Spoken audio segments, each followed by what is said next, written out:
facing the police every single day. Say hi, Andy. I'm recording you. I got you. Ocean City cops are not people. Yes, they are. You know what's really criminal? What's that? Those knee-high socks. I know, but that's what the brown shirts wore.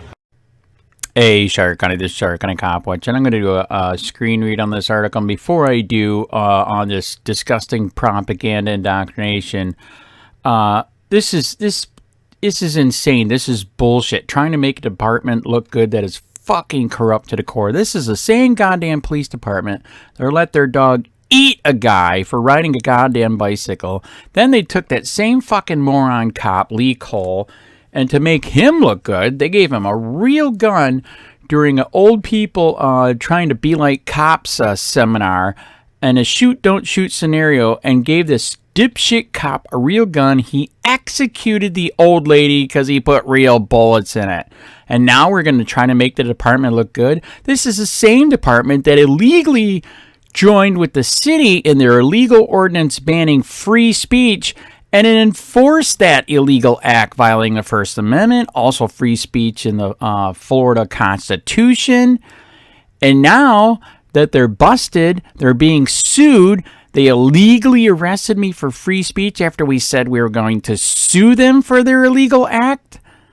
This is absolute indoctrination propaganda. Pam Davis is a goddamn criminal. They got her from one of the worst corrupt-ass police departments in the country, and now I know why they did, because this is more corrupt than even it was under the last corrupt guy. Unfucking believable. I wonder, can I get the dog to come to my house? Because I have PTSD, police traumatic stress disorder, okay?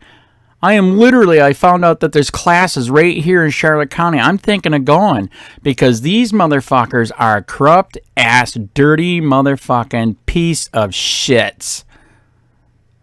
Thank you, Stephanie Fox, for digging deeper into the professional history of that Punta Gorda police officer who shot and killed 73-year-old Mary Knowlton last week. That beloved wife and mother and volunteer in the community was shot during a citizens academy at the police department.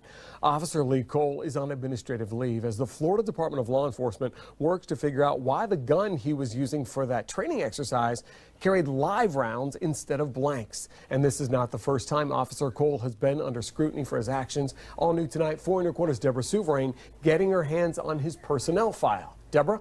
Patrick, I'm holding that personnel file right now, and in it I found some very interesting details, including the fact that Cole listed handling weaponry as an area of expertise. He also explains why he was forced to resign from a different department following 2 other excessive force allegations. An allegation of excessive force, a troubling video. Stop resisting!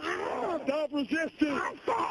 And most recently, the tragic shooting police are calling an accident, which killed 73-year-old Mary Knowlton. Officer Lee Cole's personnel file, obtained by 4 in Your Corner, reveals Cole was well respected by his colleagues and Punta Gorda Police Chief Thomas Lewis, who wrote in Cole's first annual evaluation, quote, "I wish I had his drive and self-motivation," describing Cole as an officer who tends to calm individuals, avoiding the use of force. But there's also reference to complaints from citizens on Cole's driving during his initial probation period. This internal memo discusses a preventable crash Cole was involved in while driving his police vehicle in 2014. And then there's this canine arrest last year. On the bike, stop now and send the dog. That led to an excessive force lawsuit. An internal investigation found Cole did nothing wrong, but 2 previous excessive force complaints he received while working at the Miramar Police Department forced Cole to resign. He wasn't found guilty of excessive force, but the department said he violated his probation period. In his application to Punta Gorda Police, Cole explained the situation, saying he was forced to resign for 2 simple policy violations. And as of right now, Cole is on administrative leave until the Florida Department of Law Enforcement completes their investigation into the shooting of Mary Knowlton. Reporting live in the newsroom, Deborah Souverain, Fox 4, in your corner. Okay, thank you, Deborah. Mary Knowlton will... PG Police to add therapy dog to canine unit. Davis, New dog will be service to community and department. By Daniel Sudfin. Staff writer. Punta Gorda. The Punta Gorda Police Department K9 unit will be getting a new member soon, a therapy dog. About a month ago, we received a substantial, private, donation from a couple who lives here in the city, and they really wanted to see us increase our K9 program, said PGPD Chief Pam Davis at a city council meeting Wednesday. We evaluated our needs. What does the department need? What does the city need? And we really thought a therapy K9 dog would be a great addition to our K9 program, she added. Davis told the city council that the dog would be a service to the community as a whole, as well as the police department. You can use them for a bunch of different reasons, Davis said. If we have a child as a victim or witness, it's very stressful and there is a lot of anxiety. Having the dog there to comfort them would be fantastic. She explained a therapy dog would also be useful as part of the police department's Veterans Crisis Assistance Team program, where it could enhance their ability to assist the veterans in the community. Community outreach would also be a benefit. If there is a critical in and just kind of calm things down and de-stress, she said. Davis also cited employee morale as another positive impact. The amount of love that people have for these animals, they just want to be around them all the time, she said. At the meeting, the city council approved an annual recurring fund of around $7,574 to afford the handlers daily care of the police K9, veterinarian costs and pet food. This just supports our community policing ideology anyway, said City Council member Haha Cummings. We want our police to have non-enforcement contact with the public as much as possible, and this is one of those ways. With the recent private donation to PGPD, Davis said the first year of expenses for the dog would be completely covered. We wouldn't have to even start putting it in the budget until the fiscal year 2023 budget, she said.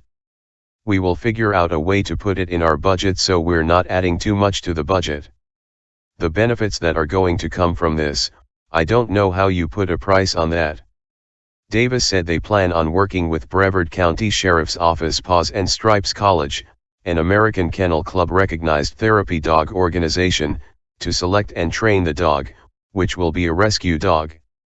Paws and Stripes is also a free program for law enforcement agencies.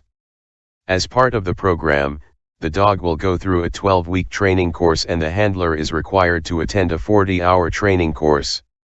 Upon graduation, the K9 team will be tested for a certification from the United K9's Therapy K9 Certification Course. PGPD Lieutenant Justin Davold, Community Services Supervisor, will be the dog's handler. This is going to be a tremendous benefit to not just us, police officers and city employees, but for the entire city and the entire community, Davold said. The new therapy dog is currently in the selection process. Davis said they had requested a Labrador, if available, and hope to have Davold and the dog trained and graduated by the end of June. Email, daniel.sutfin@yourzon.com. Dave.